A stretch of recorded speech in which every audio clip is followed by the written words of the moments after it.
welcome to another episode of Laying Down the Lore 40k, a lore podcast in which we aim to separate our Drukhari from our Dark Angels, our Tyranids from our Tau, and our Craft Worlds from our Chaos Marines, and generally ask, what's up with this Warhammer 40k stuff?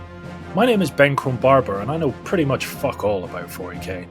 With me is my co-host, Christopher Crowlin Allen. Hello there. Who knows absolutely fuck all about 40k. Very true. And my dear brother Darren. Bully! Who knows so much about 40k it's a wonder he has time to do anything else. Over the years, this dichotomy between our levels of understanding became clear, and this series is an attempt to address that ignorance. Nailed it, Ben. Nailed it. First time, right? Or at least that's all the listeners will think. The power of editing. Well, I enjoyed that first episode so much. How about another, lads? I'm alright, thanks. Oh, okay, yeah, fine. Right, Crow, we've got to do this one ourselves. Right, Crow, you teach me. Who's the Emperor? Your mum. She was once, yes. Who is the Emperor? That's a good question. We didn't know who the Emperor was. It was the de facto Emperor, just like generic Emperor. Don't ask, because the Inquisition will turn up at your door and, do whatever it is that they do. We still permanently delete you. Yeah. He does actually have a name. Go on. Is it John? No, Clarence. No, it's not. Clarence the Emperor. Please tell me that's the truth. Of course, it's not his name. Oh no, he has always been referred to as the Emperor. The Emperor, but now will be referred to as Clarence. So, how do they travel through space? The warp, orb.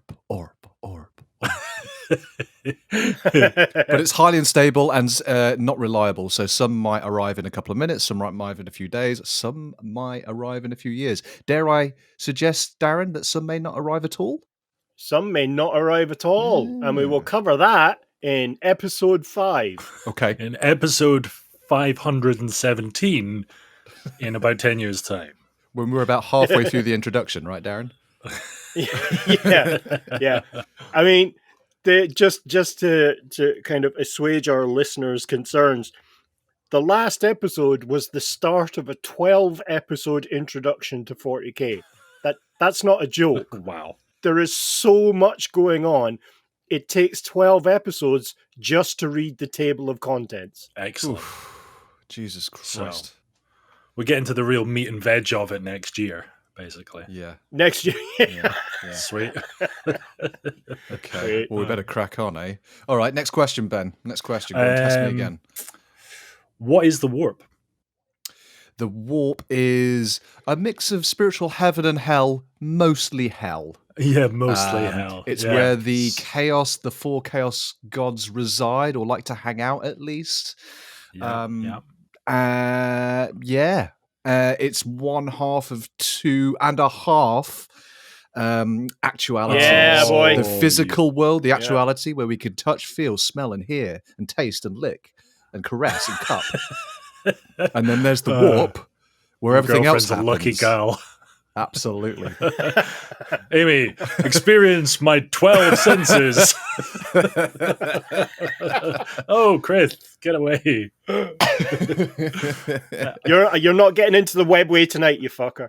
Speaking of which, what is the half? Yes, the half of that 2.5 is the webway, which the Eldar... Which is what? Yeah. It's the secret passageway that the Ponzi elves keep to themselves and they're really precious about, right, Darren? I'm guessing they don't share that, or they can't share it. Which one is it? Or both? The knowledge of the webway. They don't share it. Yeah, they don't share it. Yeah. Interestingly, it wasn't, and we'll cover this in the Eldar episodes, but it wasn't the Eldar that built the webway. They simply adopted it. They used it. Can you guess? The old ones. Nailed it, Chris. Oh, Nailed Chris, it. You are on fire. Is there also the slan in 40k or not? Space frogs. We'll cover that this episode. There is in first edition. In first edition 40k, they do look like space frogs that have been on a diet and are armed with Aztec-themed weapons. Okay, cool. What's an Aztec-themed weapon? Pretty gnarly. To the people who might not know. It's like a weapon, but it's got bits of black glass glued to it. Okay, like Onyx. All right, Onyx. Jesus Christ. Coming out with it. Obsidian. Obsidian is the word I was looking for. Thank you. What's onyx? Onyx is a thing, though, right? Onyx is, I think it's a thing for your face. I have no idea. Oh, sorry, I Crow. thought it was black glass. We're gonna have to have a laying down the lore geology episode. Yeah, to bring Crow up to speed. So Crow, what is a psyker? Psyker Grove, mate. It's a Psyker Geordie, Grove, right? Psyker Grove. Psyker Grove. PG and Duncan. Psyker Grove. Is that a place on for where the Kachan jungle fighters hang out? Yeah, The Shaka Khan jungle fighters. the Shaka Khan. The Shaka Khans. Yeah, psychers. They are basically magic users, or what we might refer to as magic users. They are outlawed in general, or the Imperium of Man, boo, claim to want to get rid of psychers, yet they will find the most powerful psychers and utilize them for themselves for things like navigation, psychic kibble for the Emperor, the big lighthouse thing, and communicating between across the universe and stuff, and go through thousands of them a day because it's a really inefficient system. But they're refusing to develop because they're really conservative and they must maintain the status quo, the Imperium of Man. Boo. Nice. Okay. The only thing you forgot from that is the very quiet and judgmental Space Marine librarians. Yes. Oh, yeah. Are they also psychers? Are they a branch of psychers? They're psychers. Yeah. Okay. They are indeed. Yes. Yeah. And those guys. So what is the year, roughly speaking? What's the millennium? 40,000 or M4.0.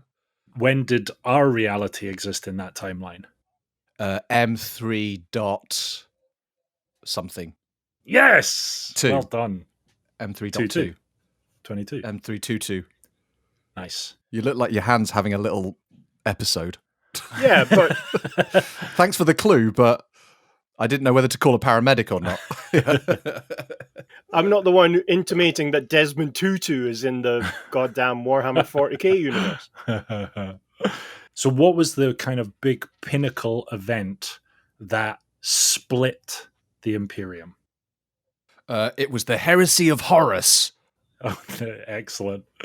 And what year was that? Or what millennium was that? Oh, mate, it was like ages ago, wasn't it? Could you be a little more specific? 30,000. Go on. Well done. Yay! Ooh, fuck me. Jesus Christ. I'm scared myself here. Excellent. Well, thanks everyone for joining our first recap episode. Yeah. We'll be back again next month. We will with a recap of this recap. We're going to get gradually shorter episodes until we get to about episode 25, where it's just Chris going, Yeah, pretty much. Quick. All right. Feeling good. Yeah. Carl, I'm going to give you 8 out of 10 for that one, because Thank you, you Benny. you hesitated on the 30. I don't think that you really knew it. I think you were channeling mainly the hand signals that Darren was making at you, but maybe some sort of warp-based energy. I don't know, but yeah, Exactly. there's room for improvement. So Okay, well, next episode, I'm going to test your recapping skills, Benny. How do you think about them apples? But that means I now have to research it so I can then prepare the questions and shit. Yeah, it means you're going to have to actually pay attention during this episode. Okay. All right, so Dhar, what's cracking? How you doing? nothing much. All right. What's happening with you? Not much. Do Yeah, you want to tell us some stuff? Do you want to give us an episode of content? Yeah, one of that, please. Yep. No. But I'm going to have to. But I'm going to have to. I'm contractually obliged to. Okay, so given the literal 4 decades that 40k has been developed over, I thought it might be useful at this stage to have a breakdown. Yeah, just have a breakdown. Overdue. The separate editions of 40k, there's currently 9, where I'd say within the next year or 2 years, we're going to hit 10th edition. And we won't dive into the rules, although we can at later episodes, but it's really just to get a sense of the development of the lore over those time periods, over the separate editions, so that you can see where things change and where things are introduced, that kind of idea. So we'll really start with what people would logically assume is first edition, which is Warhammer 40k Rogue Trader. So Rogue Trader was the kind of development name, the working title for 40k while it was being developed. The development of the rules really started about 82 with Rick Priestley, the kind of game design guru of Games Workshop and other games. Other games exist that started working on something that eventually turned into a game called Laser Burn. Laser. Sounds like something you do at school. That went through a few editions, but then peeled off into its own kind of separate company. And interestingly, and it is interesting, the mechanics of Laser Burn appear in a computer game called, or a computer game series called XCOM. Oh, yeah. I don't know if you're Yeah, familiar yes. with I XCOM. literally started playing it at Christmas. It's fucking brilliant. Yeah, the mechanics of that, the kind of how the maths is worked out in the background, that's Laser Burn. That started out as Laser Burn, a tabletop property, which it should come as no surprise to anyone in gaming that a lot of digital games start out as pen and paper. They have to work out how everything interacts before they code it up. Was it also the basis of Laser Quest? No. That would have been fucking awesome. Next question. Very strange. So initially, the game 40k was going to be called Rogue Trader. It wasn't going to be called 40k at all, Warhammer 40k. But Games Workshop got the license to do a number of board games and role-playing games around the 2000 AD properties, the great kind of comic institution of Great Britain. And one of them was a board game, which I had, which is a great board game, was called Rogue Trooper, which is the genetic infantryman. Were they green?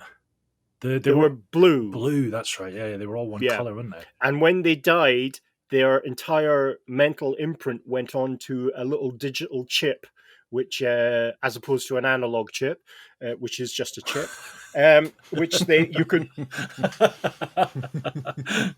you could pull out of your, pull out of your comrade's head and stick the chip onto your gun or onto your helmet on your head and or your backpack. So you could continue having conversations with your dead friends as you use them to make other people dead. Very strange. So anyway, as I was saying before you got obliterated. Yeah.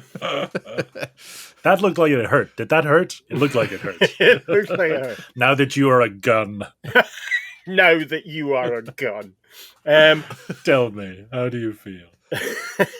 But really, it was kind of one of these nominative determinism, because all of Rogue Trooper's friends, one was called Bagman, he ended up in the backpack. One was called Helm, he ended up in the helm. I've forgotten what the other one was called. He might have been called Gunner and ended up in the gun. Yeah. So you could be the leftover squad bloke, and you could have all your squad teammates plugged into you, into your hat, into your boot, into your gun, into your glove, into your backpack, into your wherever you like. You could just be peppered with your own friends. Yeah. And keep the party going. Okay. Yeah. I don't know if that's good or bad. Was it a video game? I've got. It was also there was a video game brought out within the last 10 years, which is pretty good. Yes. It's pretty good, pretty lore heavy as well. Fun. I mean, it really gives you pause to thought if you were lined up as this kind of clone genetic infantryman and your name is Underpants. I mean, it's sort of pause for thought there, really, isn't it? An examination of your life. Why have I been called butt plug? So Games Workshop, having that property and having the name Rogue Trooper, decided to steer away from just calling Warhammer Rogue Trader. There's too much of an overlap. So they went with Warhammer 40k Rogue Trader. Now, Rogue Trader is an actual thing in 40k. A Rogue Trader is a very powerful member of the Adeptus Terra. If you recall, that's the kind of bureaucratic priesthood, or a kind of renegade inquisitor, or a planetary governor.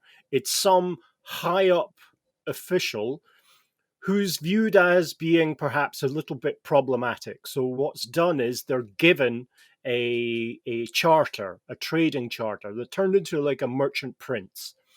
So these rogue traders sail through the stars with a kind of hodgepodge fleet and have attached companies or regiments of Imperial Army or Imperial Guard, and either a squad or a company of Space Marines go along with them. And they're out. These guys are at the forefront of kind of human space, rediscovering worlds that had been lost or discovering new worlds. They very much sound like pirates.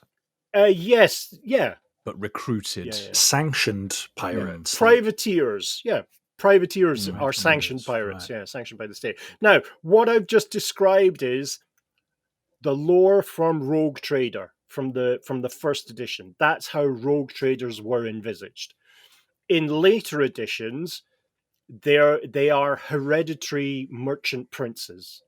So at some stage in the past of the Imperium, they were given a merchant's charter, and that's now been handed down through the millennia. And these guys are just massively wealthy and are effectively have the populations of planets or a planet in their fleet. Mr. Ben. So was this before the 40k as we know it now had been envisaged? This is the kind of seed of it. Yes, this is the first edition of it. So, right. So Rogue Trader, it's either referred to as Rogue Trader or Rogue Trader Era, is the first, I think it's the first 6 years. So on average, you get a new edition every 5 or 6 years. That's up until recently, where they seem to have ramped up pumping out new edition. So the Space Marines that you referenced there, so that would be in the Rogue Traders fleet, were they the Space Marines that we know today, or were they kind of just more generally like a catch-all term for a Marine that's in space? Were they the superhuman guys that we know now? They were the superhuman guys that we know now, right. Although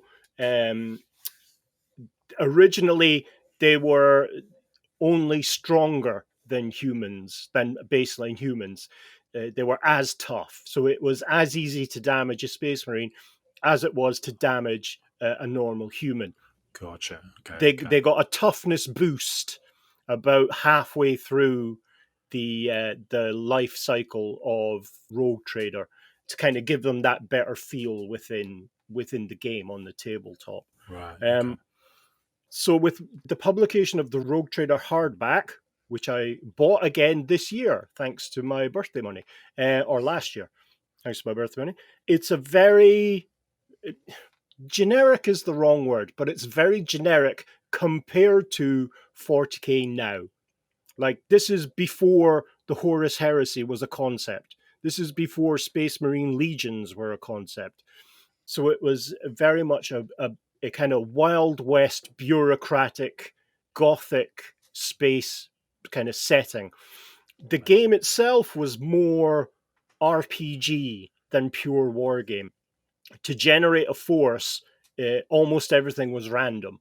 So you had a random amount of troops for some aspects, but then all of their equipment was random. And the games, you were advised for the games to have a games master, a GM, a DM for the games to kind of help along.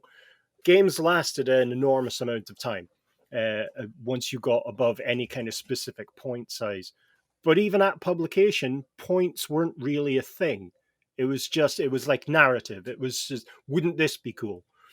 And so there was a lot of different ways to play the game. And in fact, it wasn't until the first supplement, which is called the Book of the Astronomicon, was released, that was the army list book. So it was all the army lists you would need to play the basic Road Trader game. Now, were there miniatures? Was this a tabletop game at that point, or was it yes, still? it absolutely was a tabletop Right, game. okay. Yeah. So, but you raise an interesting point. Originally, Games Workshop were going to produce conversion packs, so you could convert fantasy miniatures into space miniatures and use them in kind of space role-playing games. Right. You just put like a space helmet on them, and then bam, they are now a space Skaven. Yeah. Just put a jetpack on an orc. Yep. Which is pretty much what orcs in 40k are, aren't they? It's just an orc with a jetpack. Yeah.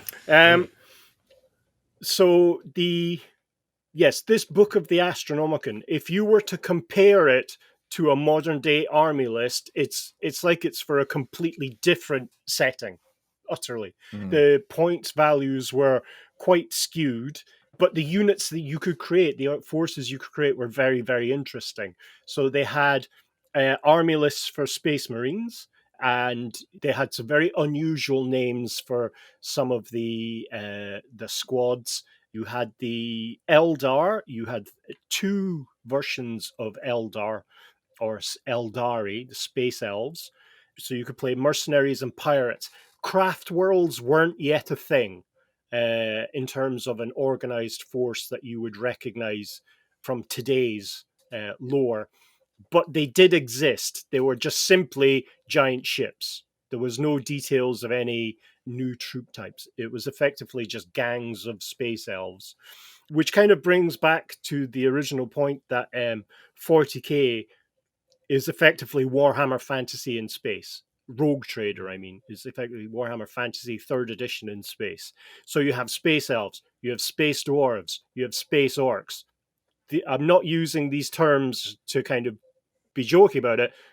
There's actual packaging that has space elves, space dwarves, space orcs on it. They sound quite naff. I'm sure they're not, but when you put like space elf, it sounds pretty unterrifying and unintimidating, I'll be honest. Space dwarf, okay. Like Space Crowl. Yeah. Or Space Benny. Like, yeah. That sounds terrifying. I'd definitely be him. It's just Ben with a helmet. Ben has a helmet. So fairly quickly after the publication of the Book of the Astronomicon, there was a steer towards publishing updates and new supplements and new articles in White Dwarf. And we touched on this last episode, where looking back on it now, you're really watching a game being developed in public. You know, you had the introduction of dreadnoughts for Space Marines and for Eldar. Now, dreadnoughts are...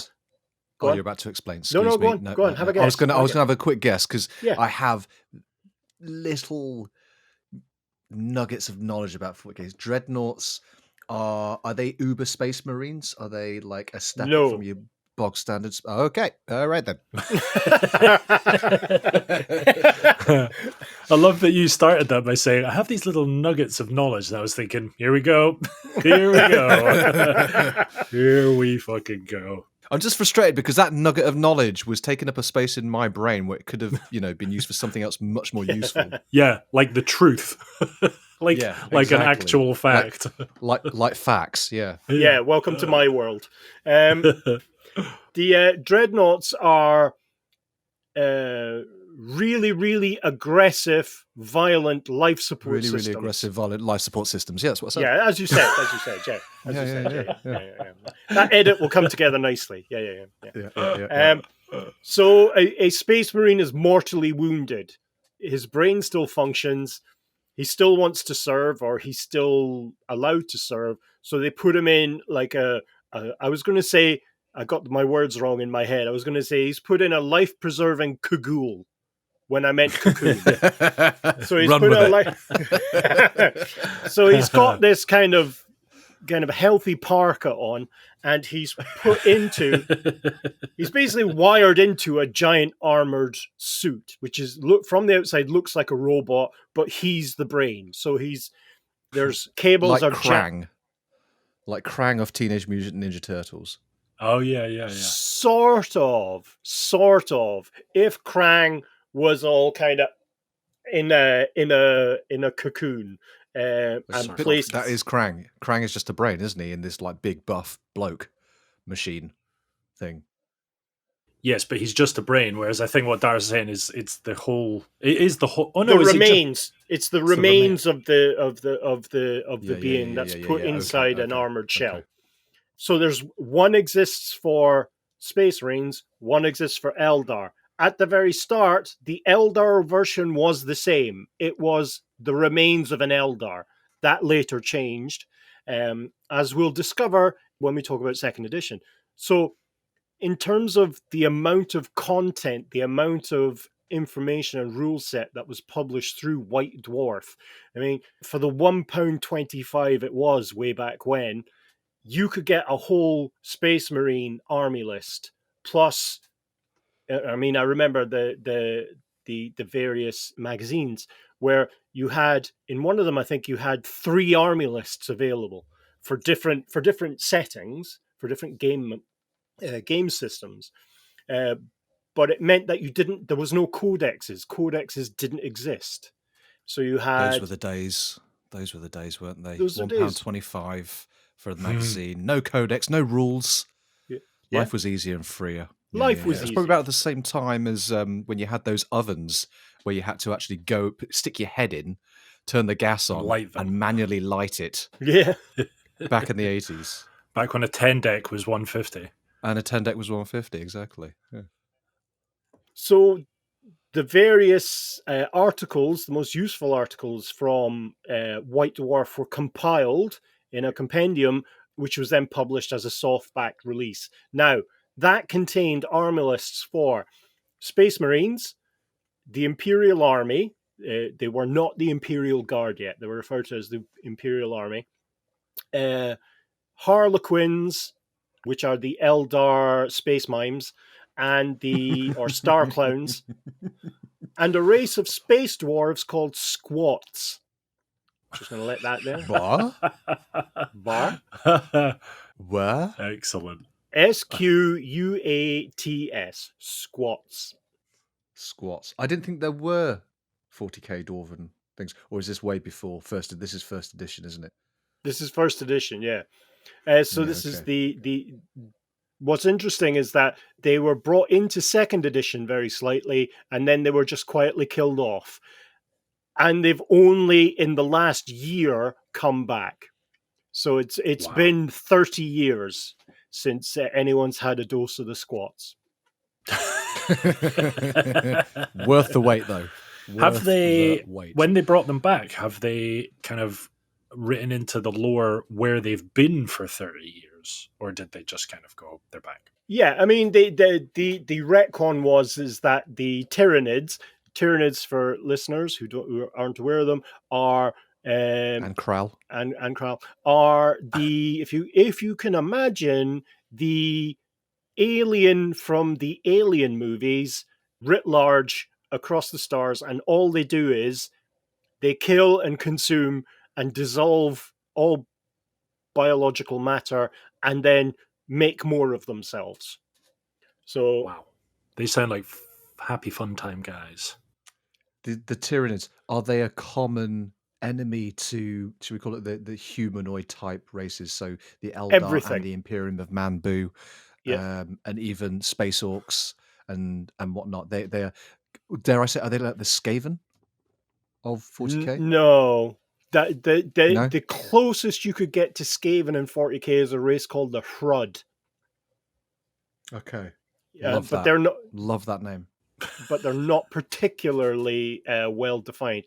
No, Tyranids are everyone's enemy, and they are biological hoovers. They're the evil Roomba of 40k. Right. Okay. But as we said last episode, not that good and evil has any kind of moral guidance within 40k. So they had something to do with the dwarves. Oh, sorry. Yes, it was decided that all the squat homeworlds were Roomba'd by the Tyranids, and that only a handful existed. as kind of mercenaries or adventurers lost within the wider Imperium. They've returned as the Leagues of Votan, which are a very kind of space Nordic idea of dwarves. So it takes the kind of Norse lore mythological version of dwarves and puts them in space. And they're sort of a bit Mad Maxy. It's cool to see. But there are some design aesthetics and troop choices that mirror very slightly the troop choices that were available to you in Rogue Trader. The most famous one is that they have... Right, okay, so the armor you were thinking of, Chris, is called Terminator armor. That's where it's slightly bigger and bulkier than the normal Space Marine. Yeah, so the squats have their own version of that called Exo armor. It looks like a Cadbury's cream egg with feet and two kind of stubby arms. Amazing. And they just roll towards the enemy. And it rolls. Like an angry Eminem coming at you. Yeah. How do you eat yours? How do you eat yours? With a bolt gun. So anyway, for these transfers from Warhammer Fantasy worked kind of well. It was very kitschy, very enjoyable. There was a great deal of kind of conversion between Fantasy and 40k.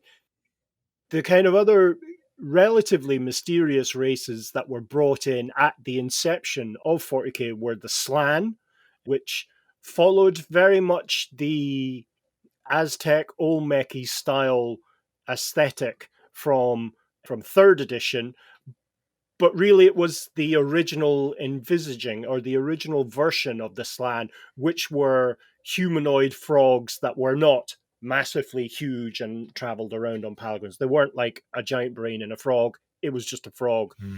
And these were the servants of the old ones. So these were the kind of the devolved foot soldiers of the old ones as was. Wow. Were they super powerful, as in like the Slan were in Fantasy, or were they more not powerful? No, they were more not powerful.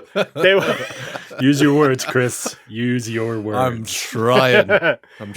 They were trying. They were no better or worse than an average human soldier. Sure. There's some variation in stats, and they have access to more esoteric weaponry, but in general, a squad of Slan and a squad of humans fairly evenly matched. Sure.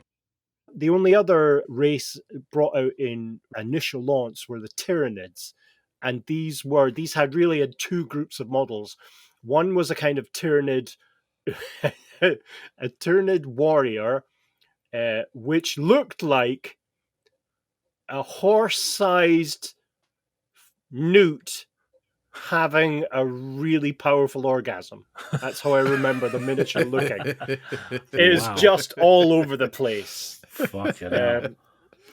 That Games Workshop Monster Development Team, and it's fun. With guns. Then the troops underneath the Tyranids would later be expanded, but really the only kind of at-release troops they had were the Zoats or Zoats, which are kind of lizard men centaurs with guns. Ah, yes. Yeah. Sure.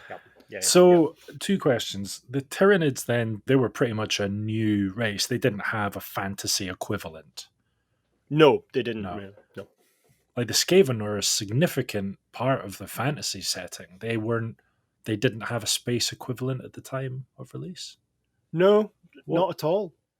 I think it was just the kind of opportunity to create new miniatures. I mean, what you have to understand is that Fantasy Battle was created to allow people to use their role-playing game miniatures for other things. Ah, okay. So when you're starting out a brand new venture, brand new system, and you've only done fantasy and you bring that across, that's why they were looking at like conversion sets to convert fantasy figures into 40k, because that would be the cheapest way to create a Space Force. Gotcha. Buy existing miniatures that don't need to be designed and have people convert it. I mean, Rogue Trader really occupies a really soft spot in my heart, because it really allowed, there was no restrictions. If you could imagine something and you could create it, like be it a race of troops or a vehicle, you could do it. And there was a mechanism there that allowed you to create your own types of vehicles. Cool. It's where the infamous deodorant stick speeder came from. What? There's a famous vehicle that is a speeder, so a personal, it had a troop capacity of 5, I think, if I recall correctly. But it was made out of a deodorant stick that you could get in the late 80s, early 90s. There was a canopy on it, like a cockpit put on it, but that was a plastic spoon that had some bit of it melted off. And then it was peppered with weapons and kind of science fiction-y bits from Zoids. You two would be too young to even remember what Zoids were. Something you got on your bum after sitting on a cold wall, isn't it? I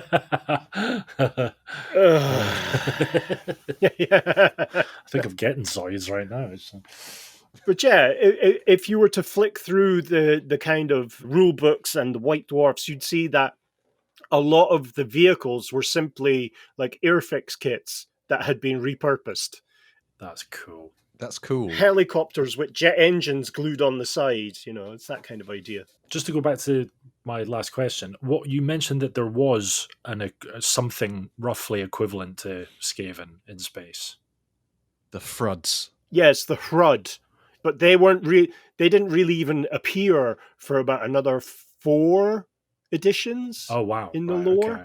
So it was quite late, and they're really these are kind of shadowy beings, so they can move from shadow to shadow, and in general they're found in the kind of baffles and underways of both kind of hive cities, which are these enormous mega cities, and the under, how would you describe them? The under levels and the bilges of starships. Right, okay. But they're not rats, but they serve the same purpose, or it's becoming clear that they serve the same purpose. Right. Mm-hmm. Are they in the existing lore? Yes, they are, yes. They are, okay. You can take the Skaven out of fantasy or Warhammer, but you can't... No. No, wait a minute. You can't take the fantasy out of a Skaven. Anyway, so that's really the kind of starting point, that the Imperium of Man existed, as we've described last episode, and we will delve further into in episode 4. But everything else was kind of tangential. Everything's a kind of tack on to the Imperium of Man in terms of lore. Chaos was not really a thing, because the Realms of Chaos books had not yet been published. So demons did exist, warp creatures did exist, but the gods of chaos weren't mentioned. The demons of chaos weren't mentioned. And, the various armies there. Chaos Space Marines didn't really exist. You could have renegade Space Marines, but not particularly... I would describe it, chaos worshipping Space Marines. Mutants existed. There is, in the initial rulebook, there's lots of details for you to be able to create mutants. And following on from our conversation last episode, mutants are as big a problem, if not more so, in the Imperium of Man than psychers. And mutant revolts and mutant populations are constantly being put down or quelled by the Imperium of Man, yeah. And really, why are they a bigger problem than psychers? Are they as devastating as the effects of psychers, or are they just more numerous?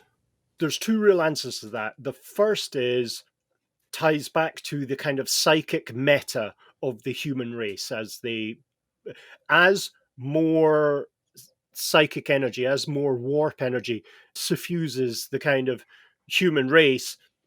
It's very much like Warpstone, which isn't a thing in 40k. It mutates humanity.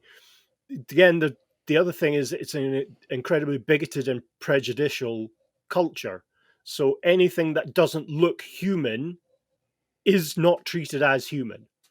So they're an underclass, they're slaves, be it just kind of general mutants milling around on a planet's surface, or the unfortunate byproducts of warp transport or warp translating. And the thing that kind of protects a human crew is called a Geller field. It's effectively Ross Gellerfield. Uri Geller. Yeah, Uri Geller field. Uri Gellerfield.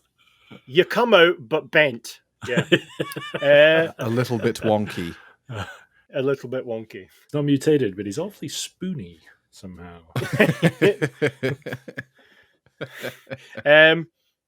Yeah, so a Geller field is a kind of psychic hex ward that keeps the demons from getting into a ship when it travels through the warp. Sometimes these fade, sometimes these buckle slightly, and a bit of warp energy gets in like a fart at a funeral, and suddenly everyone's bent out of shape. But really, that kind of summary is what the 40k lore was at that time. There was no great detail in terms of background for any of the races. It was just, you have miniatures. Here's a very basic rundown of where they would fit within the game. Here are the rules for them. On you go. I mean, there were rules for vehicles, but there were no vehicle models. You had to make them yourself. That's cool. That's really cool. Mr. There must be some amazing. Sorry to interject. There must be some amazing examples of like vehicles that people made back then. If there were no rules and no structure. There's the deodorant spoon wagon. Deodorant spoon wagon. The infamous deodorant spoon wagon. There was I'm particularly reminded of a Scout Titan. So again, it's a thing. It's about 20 meters tall in, like, if it was real, but they made it from an ATST Scout Walker from Star Wars. Yeah, nice. And not like a plastic kit. The actual Mattel one or Kenner one that you pushed a button on the back and the legs moved. Ah, amazing. I'll see if I can dig out a picture of it for the show notes. Imagine the 80s TV advert for that. Now with actual moving legs. Are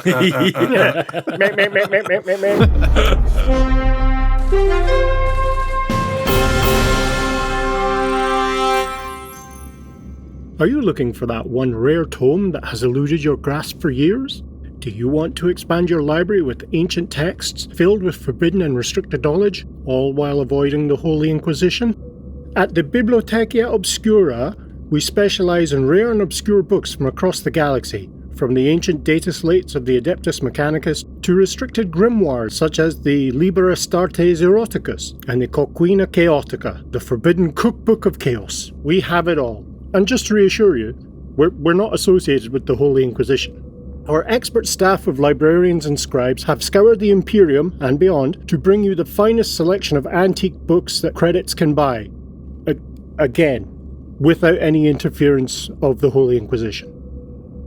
Bibliotheca Obscura, a wholly owned subdivision of the Investigatio Divinia.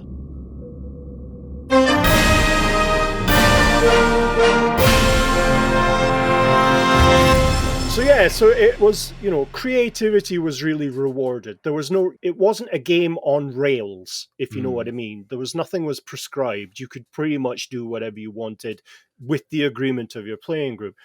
The kind of direct translation from fantasy to 40k did leave gaps. A lot of the stuff, there was really not much differentiation between the races. The only way your army would really be unique is if you converted a lot of stuff. Right. So there were the core units. You had your foot soldiers, you had your cavalry or mounted, you had your heavy weapons, heavy armor, heavy gunners, heavy units, and all the different factions, the different miniatures were all assembled in that kind of fashion. You had like 2 or 3 identical unit types in all of the... Yeah.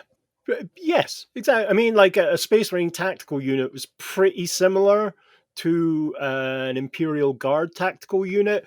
The weapons were different for sure, and Space Marines are a bit stronger, but it was, the dice rolls weren't that different to kill both of them. The Orcs were a bit tougher, but not as strong as Space Marines. The equipment was largely the same, to the point where, like a type of weapon, a melt-a-gun, which is a microwave gun, the ones that humans used were exactly the same as the ones that the squats used, were exactly the same as the ones that the Eldar used, that the actual miniature was holding the same weapon. So that really didn't start to become kind of culturally unique items until the second edition. It should be noted that the squats were not a separate race. Sorry. The squats were treated as a separate culture, but they were in fact human. Okay. As were space ogres, called the Ogren, who they were treated as human. They were genetically human, but culturally they were referred to as what's called abhuman. So so these colonies would take over a world, but it's a world with high gravity. And so gradually, I see, yeah. your race the accordioned is adjusted. Yeah, it's that kind of thing. Whereas in fantasy, dwarves were a different race completely. Completely their own thing, yeah. Yeah, okay, cool. Right. That's cool. So at this stage, it should also be noted that there were no real origins of anything. The origins of orcs weren't really discussed. The origins of Eldar weren't really discussed. Humans, it was assumed to be our own human origins. But everything, it was presented, what's the phrase? In media res. You were joining the story halfway through. It's funny that you say the dwarves in 40k are regarded as human, just a slightly different off strand of humanoid and ogres and whatnot. The same. In the vastness of space, where you have the luxury of being able to concoct any race and species independently from any other species, you've decided to classify dwarves and ogres as humans in the human umbrella. Yeah. They tie it to the great diaspora of humanity. So as humanity spread amongst the stars, some of the stars they landed on wholesale mutated or evolved. The people evolved to adapt to that environment over generations, over millennia. So the dwarves, in fact, are simply very low frequency mutated humans, if you understand what I mean. And ogres as well. And funnily enough, beastmen. Beastmen were considered to be abhumans. And you could actually field squads of beastmen in an Imperium army, in the Imperial army, in fact. I guess it makes them more relatable if they have a lineage that's familiar, isn't it? Rather than saying, like, they appeared out of a rock. You're like, oh, they used to be us, and then they got squished by gravity, and now they don't look like us. I get that. That's how I relate to Crowl. The planet I live on has a higher gravity rating than the planet you live on, Ben. Yes. So I'm a little bit more squished. Yeah, more condensed. It also has a kind of like a background level of weed, which is why, you sound like that. Well, given the legality of it, we're going to snip that fucking out the episode, you twit. Not on my planet, mate. Perfectly legal on my planet. Don't you worry about it. Yeah, exactly. Don't worry about it, Dhar. It's So, really, as the first edition progressed, and as I said, was being developed before your eyes, we saw the introduction of a number of supplements and a number of army lists that were kind of game-changing and started the path down to the 40k that we know today. The first big two really were the Chaos supplements, the kind of the Lost and the Damned and the Slaves to Darkness, which we mentioned previously. This introduced storytelling aspects of the Horus Heresy, the impact of chaos, how to create a chaos space marine army, how to field, a mutated imperial army, how to create chaos champions. And in the Eye of Terror, we'll cover that shortly, is where chaos champions constantly fight for the appreciation and amusement of the chaos gods. and it introduced demons and the Chaos Gods. So that's really Jesus. the big bad of the 40k universe was introduced in those 2 books. And as I had mentioned last episode, that introduced them wholesale to Warhammer Fantasy and Warhammer Fantasy Roleplay as well. Just from those 2 books? Just from those, arguably the biggest impact 2 supplements have ever had in a gaming setting. In the supplements, did they actually reference both settings? Yes. They did. There was a fantasy section and a 40k section. The 40k section was called Dark Millennium. That's the actual chapter or section heading for that, which that phrase is used again and again as editions move forward. The other kind of group of supplements that really defined an existing race but in a new way were the orcs. They had the first book called Wah the Orcs. I will repeat that. Wah the Orcs. Wah the Orcs was unique. Why not? Why, Darren? Why? Tell us. But why? It was background only. There were no rules. All it did was generate the concept of the 6 different orc tribes and define what orc culture was, Cool. Introduced the concepts of genetic memory, introduced squigs, grots, and identified some of the vehicles that they used. But it was their space counterparts. It was the space squig and the space tribes and the space blah blah blah blah blah blah. Space orcs. Yeah. Yeah. Were all of those things existing in Warhammer Fantasy at that stage? Like, were squigs a thing in fantasy? Squigs were a thing, but not as kind of populous, not as well developed. Okay. At the time that Rogue Trader came out, there were no army books for Warhammer Fantasy. There was one supplement, which was Warhammer Armies, which covered everything. Later on, there would be army books and codices and so forth. That was followed then by another couple of supplements which contained all the rules for the various orcs. One is called Freebooters, which dealt with pirates. You could field orc pirates. Cool. And these were orc pirates that were touched by various aspects of 40k lore. So you could field chaos-possessed orcs pirates. Because orc pirates aren't enough. They're not extra enough. Yeah, let's take them even further off the hook. These space orc pirates are missing something. They need a je ne sais quoi. Not just pirates, it also covered 3 of the 6 tribes. And then there was another one called Here We Go, which dealt with the other remaining 3 tribes. Glaswegians. But it introduced like the Snakebite clan, which didn't drink beer and cider mixed together. But down at Syker Grove. Syker Grove.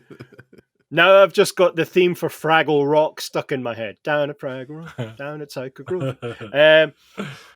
But sorry. They had a... Go on. These are snakebite orcs in space. What are the snakes doing in space? Are they space snakes, I guess? No, these are orcs from the Snakebite tribe, Snakebite clan.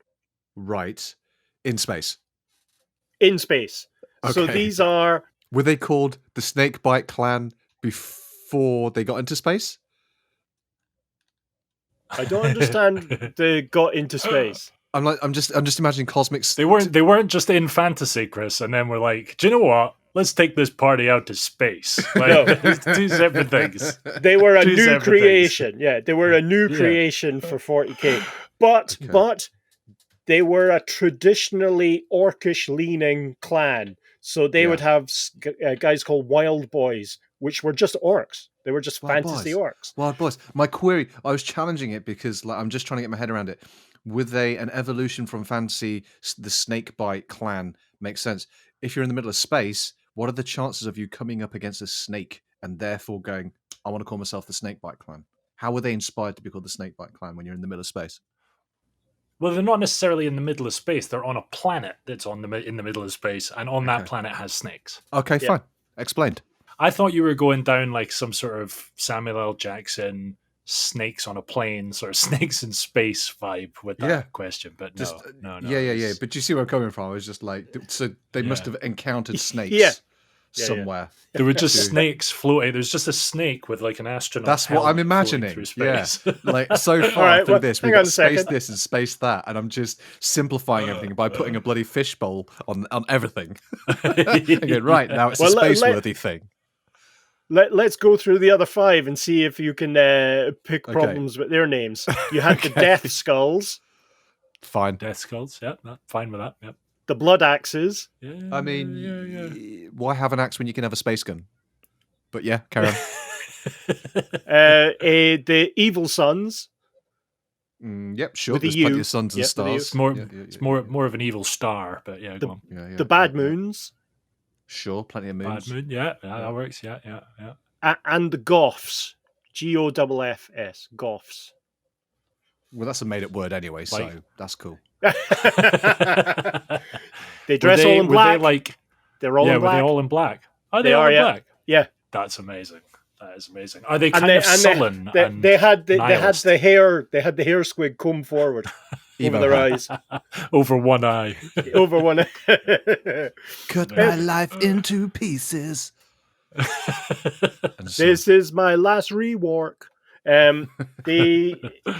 So those 3 supplements really form the foundation of orc culture moving forward within the lore. And we'll cover that when we cover orcs in 9 million episodes. So I'm not going to let this lie. It's like having the Snakebite clan is like having the Wood Elf space. God. The Wood Elves in space. Do you know what I mean? Like, just it seems what the Eldar to me. Yeah. Are there Wood Eldar? Tell me there's Wood Eldar. Yes. There are Exodite Eldar. These are Wood Elves in space. These are Wood Elves in space that rise dinosaurs. Of course, yeah. Of course they do. Yeah. So in the same way as the orcs were like, what should we call ourselves? And then all of a sudden this fucking snake with an astronaut's helmet just kind of floated past them. They were the next thing you see, Throg. That's what we'll call it. An Eldar going like, how can we differentiate ourselves from these guys over here? And then just suddenly a forest floated past them. They're like, with a fishbowl helmet. There are a space tree. There are illustrations of Exodite forces, the space wood elves.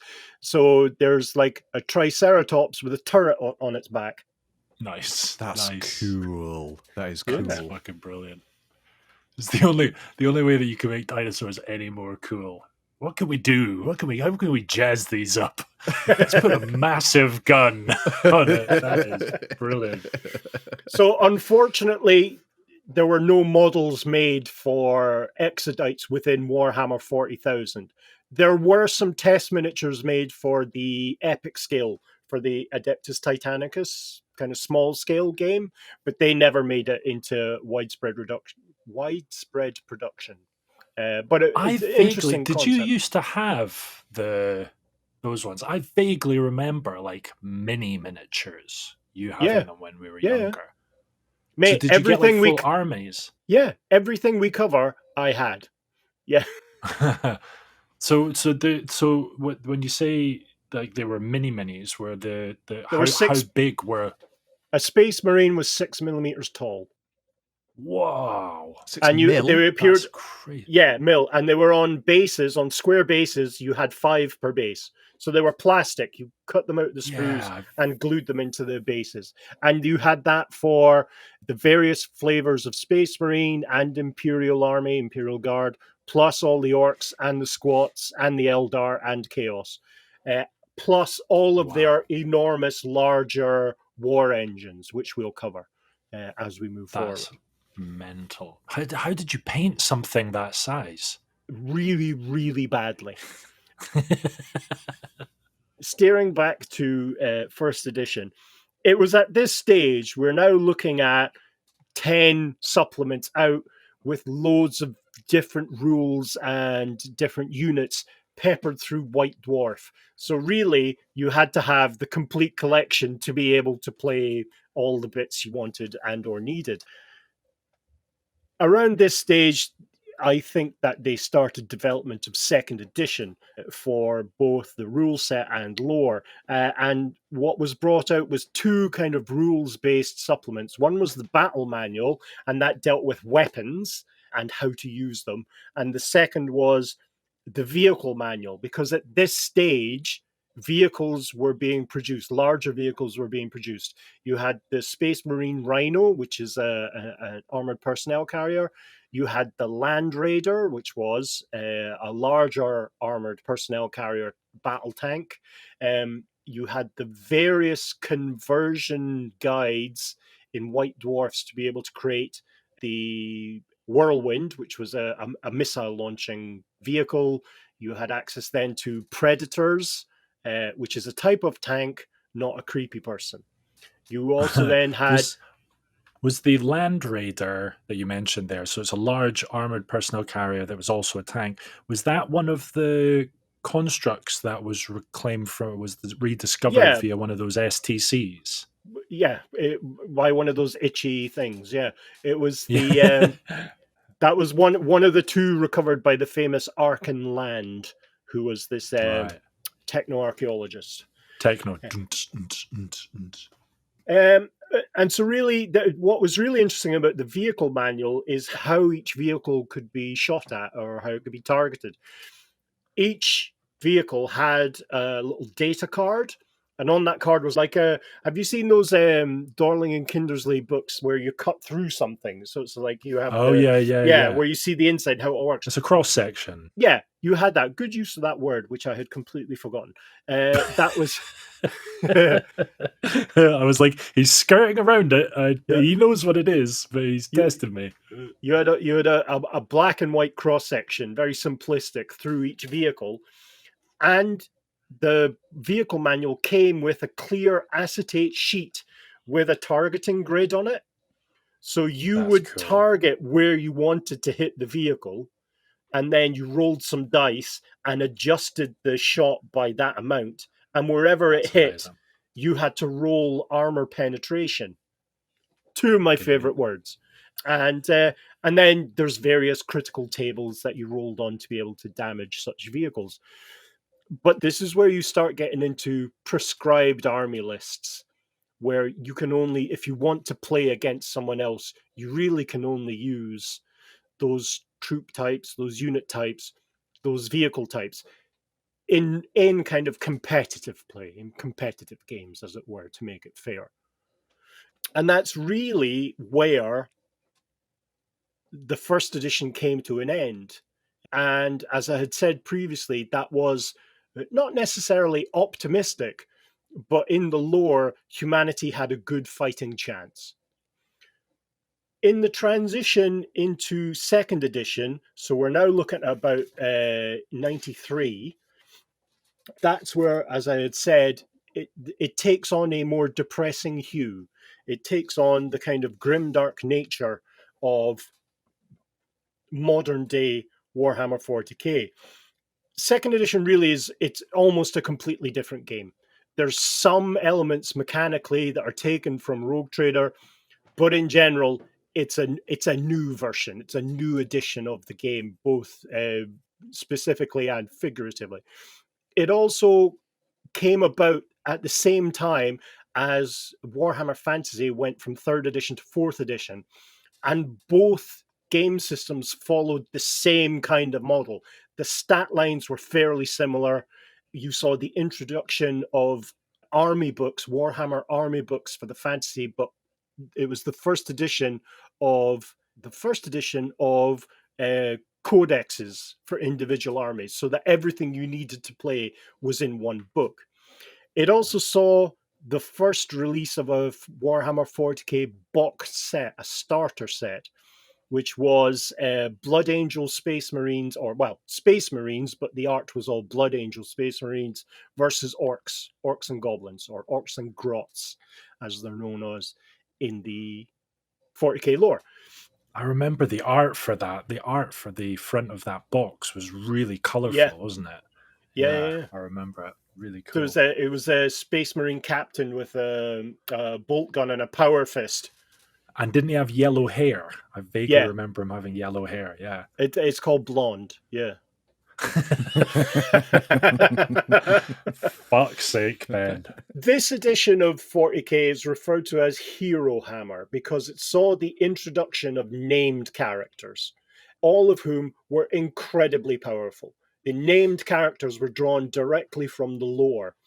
You saw the release of 10 codices, 10 codexes, and also the reimagining of a lot of the original races. Now, the box set came with a kind of Codex Army List, which was a 20-page pamphlet which allowed you to instantly use your existing collection in a way so that you could play the second edition straight away, because it was going to take a while for the codexes to be written and produced. It is unfortunate that at that stage, that was the last mention of squats for quite a while, as I said previously. So you were able to play them in a kind of very hamstrung fashion. They didn't really have any new models at all from Rogue Trader era onwards, or from the end of Rogue Trader era onwards. You started seeing each army get a significant boost in terms of different types of units, access to different equipment, specializations, and war gear. This was the introduction of the kind of card system. You had war gear cards, which denoted specialized pieces of equipment to add into your game. The game sizes, like Rogue Trader, went from around somewhere between 20 to 40 miniatures. To second edition, it's somewhere around 30 to 50 miniatures. Still very small compared to what you have access to today. The largest things you would have in your force would be vehicles. They were very expensive to run. So at this stage, in terms of lore... What do you mean by expensive to run? In points value. Ah, I see. Okay. Say, for instance, in a 3,000 point army, including a Land Raider was 250 points minimum, plus additional bits. So it's a fair, it's an investment. Yeah, which is usually unwise because you just get a basic guy with a las cannon to blow a hole inside of it, and that's it. It's a waste of resources. It's at this stage where the various factions seem to take on the aspects that they currently have. The background of Space Marines is fleshed out quite a bit. So you go from just kind of these are elite human troops to there are 1,000 chapters of 1,000 Space Marines. Space Marines are descended from the original 20 Space Marine legions, arguably 9, because 2 were never defined. 2 were destroyed in the lore before they ever kind of made any kind of established presence. 9 betrayed them. 9 went off to become Chaos Space Marines, and the remaining 9 were loyal. So you had 9 Space Marine legions of at least 100,000 Space Marines each. There's something like, best estimates is that the Ultramarines at the start of the Horus Heresy had at least 500,000 Space Marines, just constantly recruiting and generating new forces to be able to participate in the Great Crusade, this, reintegration of humanity from the stars. It's the first mention of Primarchs we get at this stage in the Space Marine lore, which these are the genetic sons of the Emperor. So it's, the Primarchs are actually named. Including the Chaos ones? Including the Chaos ones. They're also named. Amazing. In terms of just having a history. The Codex Ultramarines, which was the kind of generic Space Marine codex, allows you to play any real Space Marine chapter, but had a lot of special characters that focused on the Ultramarines. You then also saw the breakout of the Blood Angels and the Dark Angels. They had their own separate codex. You saw the Space Wolves then get their own development. So you had Space Vikings, Space Vampires, Space Angry Gregorian Monks, and the Ultramarines. The Sisters of Battle, the Battle Nuns, they make their first real presence felt in the lore at this stage. And what a debut. I'm done. That was me done. I just hadn't contributed for a few minutes, so I was just thought I'd chip in there. Carry on. So they were released really early on then? Very early on, I thought yeah. they were... Right, yeah, that's amazing. There's some anecdotal evidence that that they were... Well, there's one image from Rogue Trader of a power-armored nun with enormous bazooms with spikes on the end, killing a space marine. There were two, but it was never really fleshed out beyond that, if you'll excuse the phrase. There were two miniatures of female space marines included in the original kind of Rogue Trader adventurer range. And looking back on them now, they're quite shocking. In terms of the sculpting ability at the time. But it wasn't until the second edition that the Sisters of Battle really came out as their own defined force, with a background that went back. Now I'm going to get this wrong. It's either 4,000 years or 6,000 years to an event called the Age of Apostasy, where one of the Emperor's High Lords usurped the rest, and there was an event revolving around something called the Brides of the Emperor. These were proto Battle Sisters, which eventually turned into the kind of elite force of the Space Church, as I shall now call it, the ecclesiarchy. But that codex did include preachers, missionaries, the basic kind of priesthood of the Imperium, plus something called the Frater Militia. So the ecclesiarchy are prohibited from having men under arms. They can't have an armed male force. And so they exclusively use the Sisters of Battle, but they have encouraged a lot of male amateurs to join in. And so these are mobs guided by the priesthood in terms of open battle.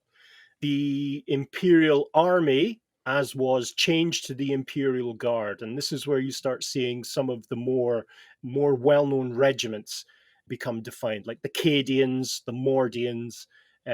So the Cadians are what you would consider to be the de facto normal, everyday, elite human soldier. The Mordians are they're like Marines, like human Marines, but they only go to battle in their dress uniform. They don't have a battle fatigue. They have a dress uniform. That's all they do. It's all they use. Nice. The Valhallans are like Stalingrad Russians. They have that kind of aesthetic. There's some long other duster coats, those big fluffy exactly hats. Right. Yeah. Yeah. Okay. Yeah. Space Kalashnikovs. Yeah. We see the definition and inclusion of the Kachan jungle fighters, as well as Shaka Khan jungle fighters. No, I deny you. I don't receive it. I don't receive it. Denied, Growl. But this was an attempt to show just how many different forms the Imperial Guard had. None of those regiments had their own special rules. It was just that a unit of Cadians played exactly the same as a unit of Valhallans. Van Halen's. Oh, Van Halen's. Might as well jump. There was a limited release of a regiment called the Praetorians, and they were effectively the soldiers from Zulu. They were British dress, kind of red coaty with with white pith helmets, and they're quite popular still to this day. You saw the distillation of all three orc hardback books from Rogue Trader into one orc army book, which allowed you to play all 6 tribes. Again, very little difference. You had access to certain units. For instance, the snake bites, which are fast becoming Chris's favorite, I can tell. They had boar riders, and you could upgrade them to ride boars, cybernetically enhanced boars. Amazing. And the models are quite funny. And they're quite powerful. Obviously, you had Chaos with the fantastically detailed 2-volume Chaos books from Rogue Trader, condensed again into a single volume, which outlined the fall of Chaos, the Horus heresy, what happened after the heresy, the different legions, and different troop types you could have. So this is where you start being able to play in earnest and quite balanced Chaos Space Marines, led by the various Chaos champions. You had access to the Chaos Space Marines that were corrupted or worshipped a specific god. So you had access to the Plague Marines of Nurgle, the World Eater Berserkers of Khorne, the Noise Marines, literally that's what they're called, the Noise Marines of Slaanesh. And if you look at the miniatures, they're playing sonic weaponry, which is guitars. They're playing guitars. I vaguely so remember cool. these. Yeah. How is that related to excess and whatever else it is that Slaanesh represents? And then you had the... that was a genuine question. That was not rhetorical. What? Yeah. Like, in what way is a guitar that fires sonic things have anything to do with Slaanesh? It's the sensory overload of just having, like, when they fire the guitar, or strum, as I like to call it, most of the energy goes off to the target, but some of it goes through their sensory system, and it's overloaded. So they're constantly overstimulated. And it's wired into the pleasure centers of their brain. Yeah. It's like an old, like, crappy rock movie where, like, the people just get, like, imbibed with musical excellence and classical gasp.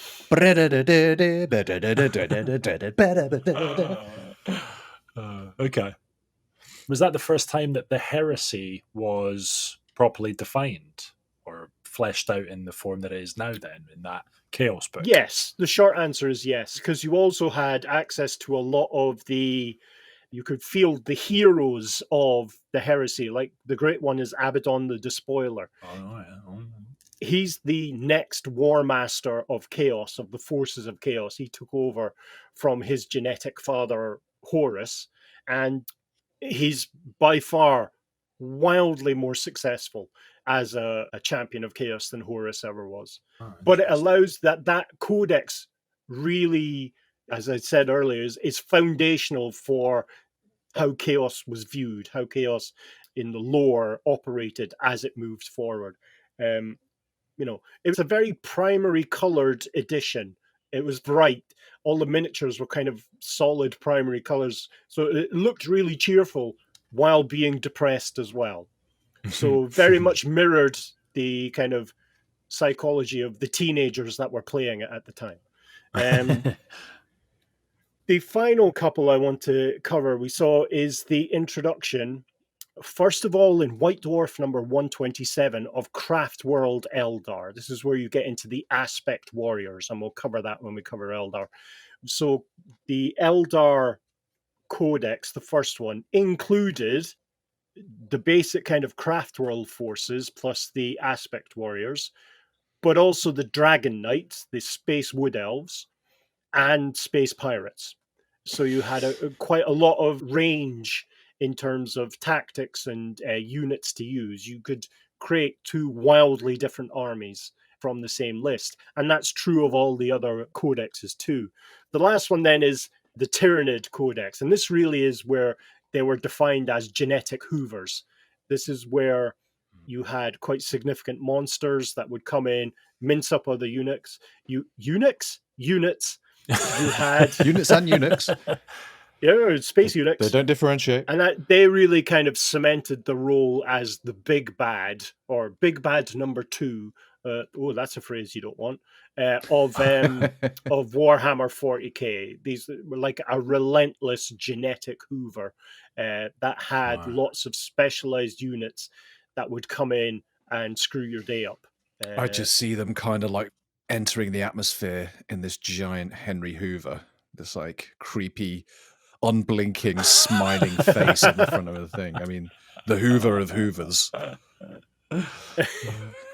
I tell you what, you're laughing, but it was the release of a game called Space Crusade, which is a 40k board game, where they linked Gene Stealers, which is a type of a four-armed alien xenomorph from the Alien movies that was originally in the lore only occupied a single planet called, oh god, Yimgirl?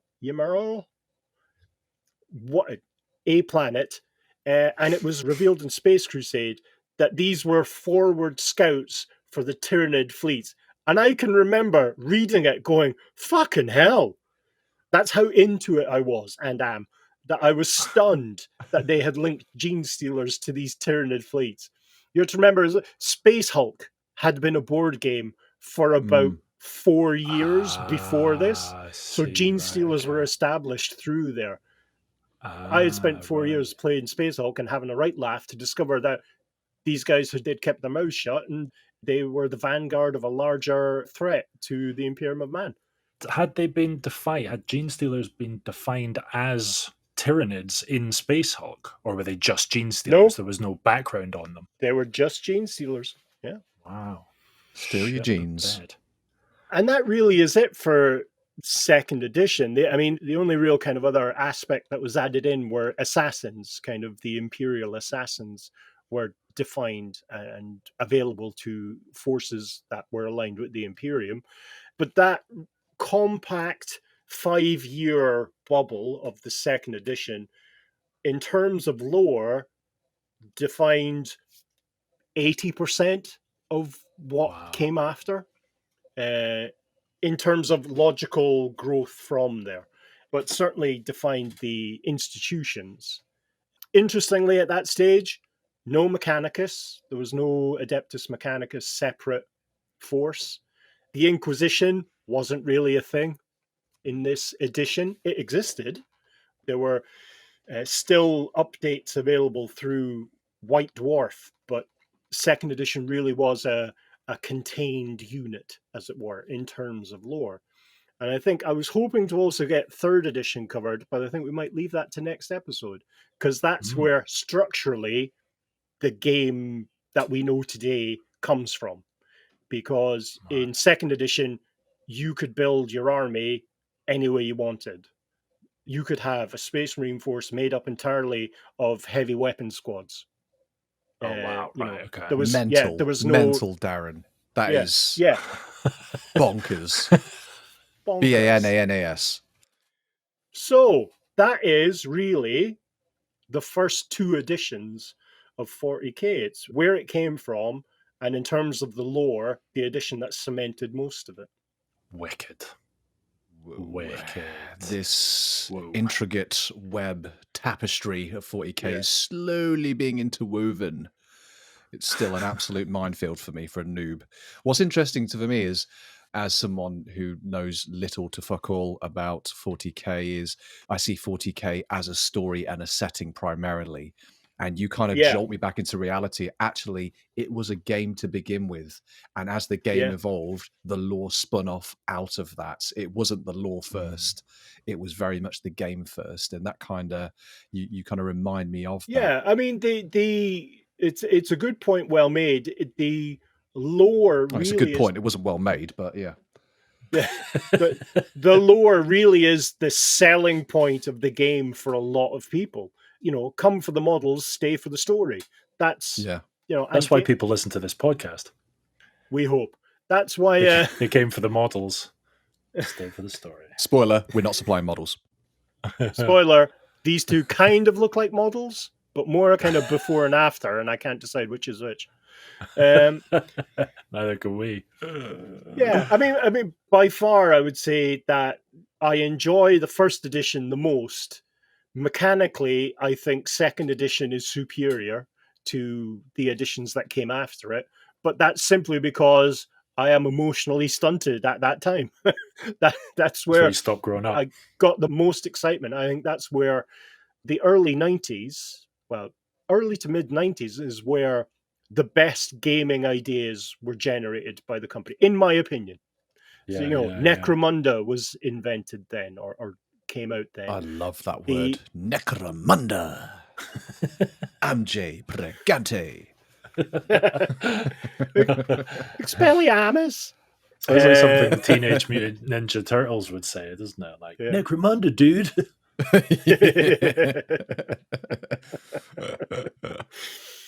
But yeah, so next time we'll get into the other editions. Is 9 the current edition? 9 is the current edition, yeah. And when's the next one due? When's edition 10? It'll either be later this year or summer next year. Right, okay. All right. If they're following the traditional models, yeah. Wow.